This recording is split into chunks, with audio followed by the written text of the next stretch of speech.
Dr. Zach here, and welcome to our Gut Check Challenge. This is our 31-day eating, moving, and thinking plan.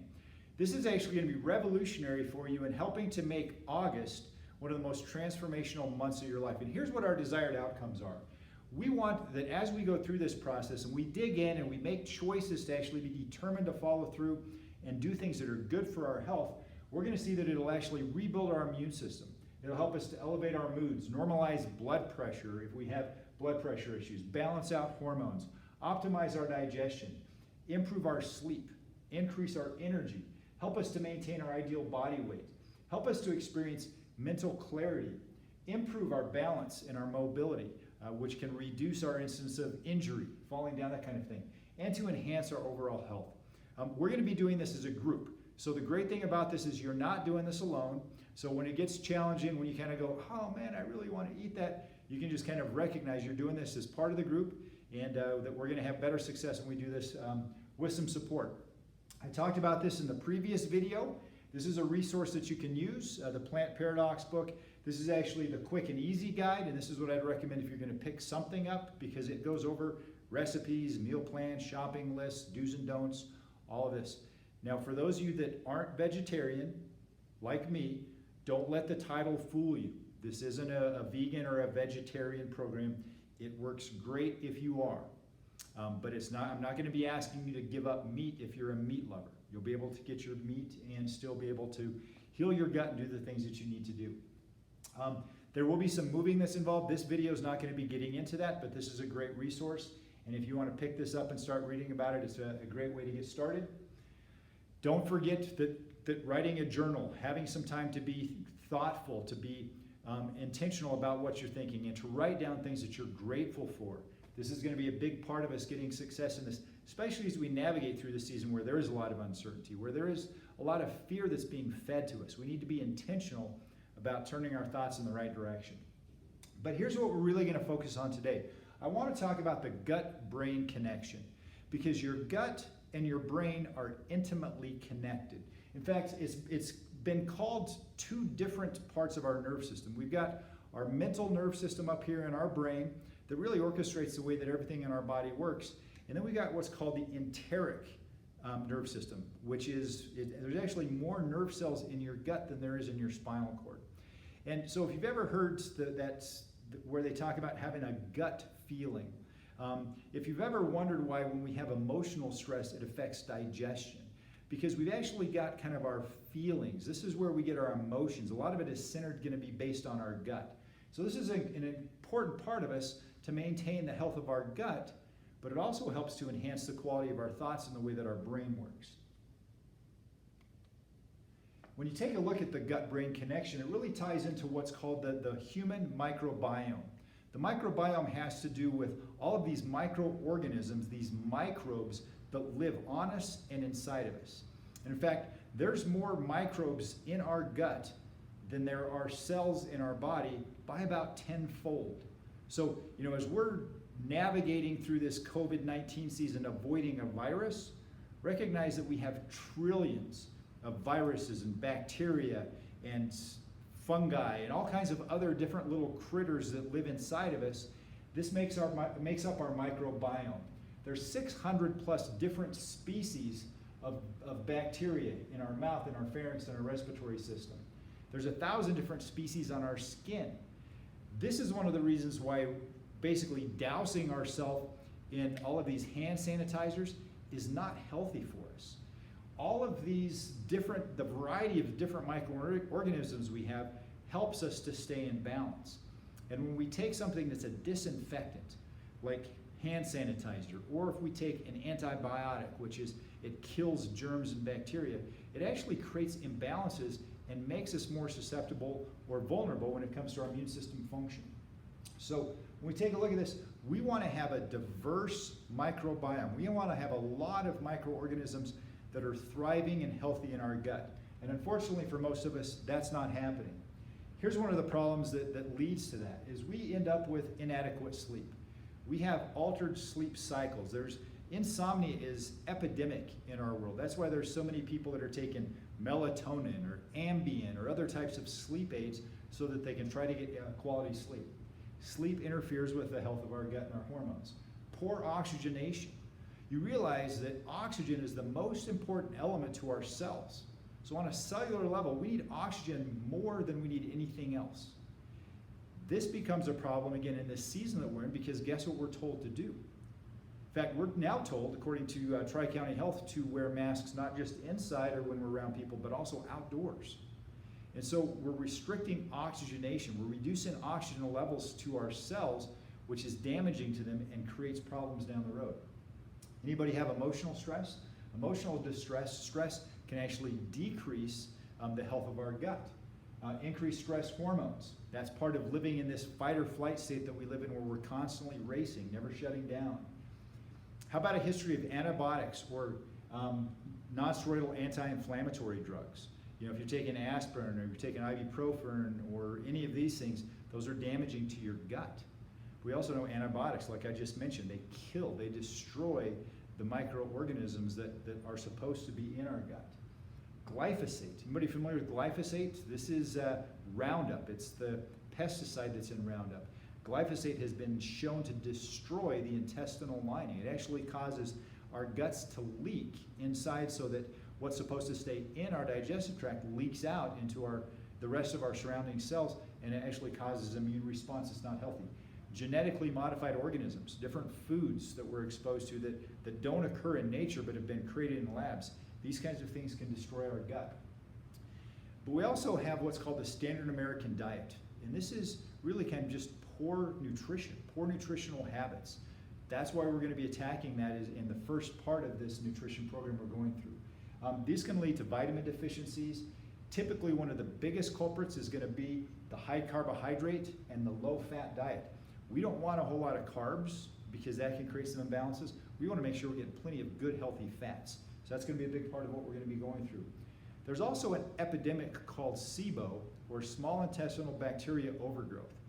And this is where all of the bacteria that's supposed to be in the upper part of our gut actually starts migrating, and it starts spreading out through the other parts of our intestines, and it creates some major imbalances, really compromise our digestion, create a lot of digestive distress. That can cause gas, bloating, constipation, diarrhea, all kinds of different bowel problems. That's something that needs to be healed. All of these are signs and symptoms of and causes of leaky gut. But one of the big ones, and one of the most overlooked, are two different types of proteins that occur naturally in plants. You've heard of gluten. There's been a lot of talk over the past decade or two about gluten. We know a celiac disease, which is gluten intolerance. We got gluten sensitivity. Gluten is a protein that's in plants and a lot of grain products. And when we eat it, if our gut is healthy, we don't have leaky gut. It stays in our digestive tract until it's broken down and digested and everything is taken care of. It passes its way through. But because it is a little bit difficult for our bodies to digest, or in a lot of cases, if we have some of these problems, it just doesn't digest at all, it can stay in our gut for too long. If we have leaky gut, this is where we have openings in the gut walls where things can leak out. Gluten is one of the proteins that will leak out of there because it's hard to digest. Now it's outside of the intestines where it's supposed to be, and so your immune system launches into an active response to try to contain that. This causes immune imbalances. This is going to be an allergic reaction, and over a long period of time leads to chronic autoimmune disorders. Chronic autoimmune disorders are almost always related to leaky gut issues. But what we found more recently, and this is what Dr. Gundry gets to in his book, Plant Paradox, is that there's also another protein that we have a hard time digesting that, if we have leaky gut, leaks out and creates a lot of inflammatory distress in our body, a lot of sicknesses, a lot of illnesses. These are called lectins. Lectins are going to show up in legumes. It's going to show up in the nightshade vegetables. It's going to show up in some of the fruits that we eat. And so we're going to be taking some time to work on eliminating these for a period of time to let our gut heal so that we can get back on track. Here's kind of a quick overview of what that looks like. If you imagine this is the intestinal wall in here, and we should have everything knit together like it is here. When we start having some distress, this goes back to the list we just went over, it can start breaking what are called tight junctions between the intestinal cells, and things start slipping through. We have stuff that's supposed to stay inside that actually starts getting outside of the gut, and now we get an autoimmune response that takes place, we get a lot of inflammation that takes place. Any kind of chronic inflammation leads to chronic disease. So if we can be healing these guys, keeping everything in the gut that's supposed to be in the gut, letting it digest the way that it's supposed to, the body then can get back to work and healing things the way it's supposed to. Leaky gut, it doesn't just affect our gut. It affects everything because the gut affects every other part of our body. So we see it affects our brain. It can create things like depression, anxiety, and ADHD. That's because most of our neurotransmitters, the hormones that affect the way that our brain communicates and works, are created in our gut. Serotonin, which is our happy hormone, most of that's created in the gut. So if we have an unhealthy gut, we can end up with hormone imbalances that can affect our brain function. We can have problems with our skin, things like acne, rosacea, eczema, psoriasis. This has to do with our immune system being compromised, and so that shows up in our skin. Our thyroid, if you've heard of Hashimoto's, this is, again, an epidemic. Lots and lots of people being diagnosed with it. It's not a thyroid disease.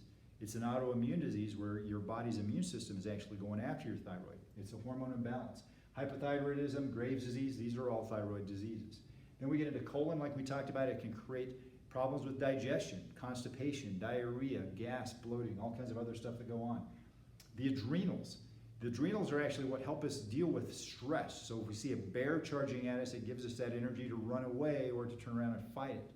Adrenals are great for us when we're stressed, but we live in a stressful lifestyle, so they're constantly going.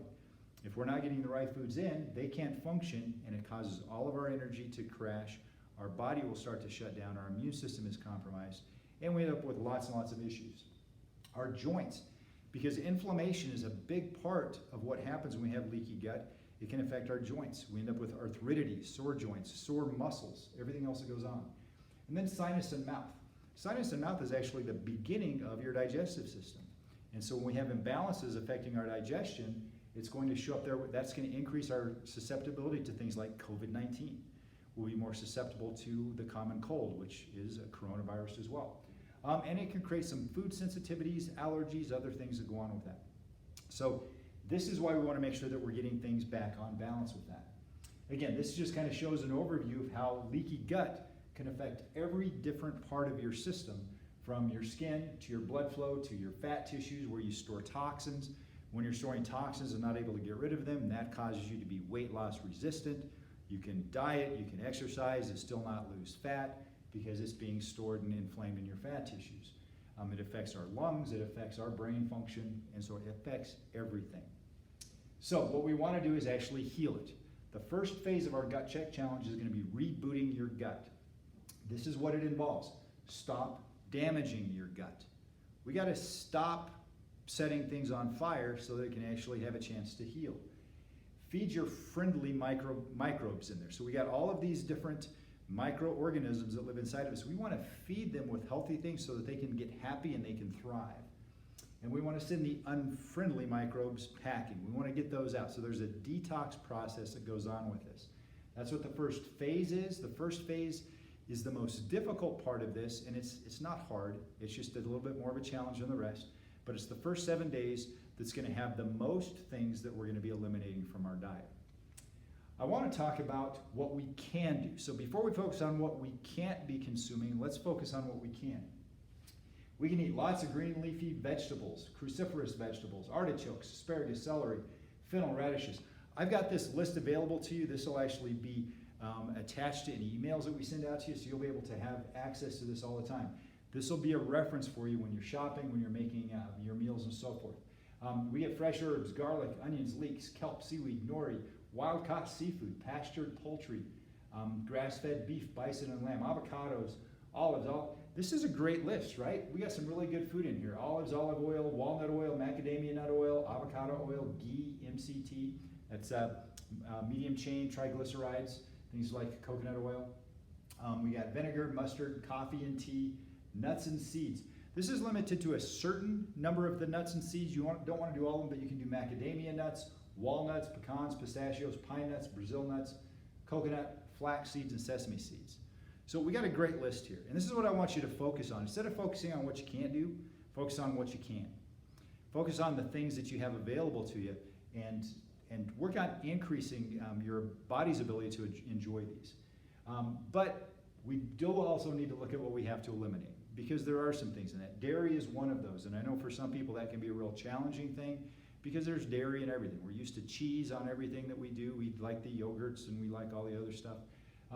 But you're going to go without that for a period of time. Grain-fed or soybean-fed meats.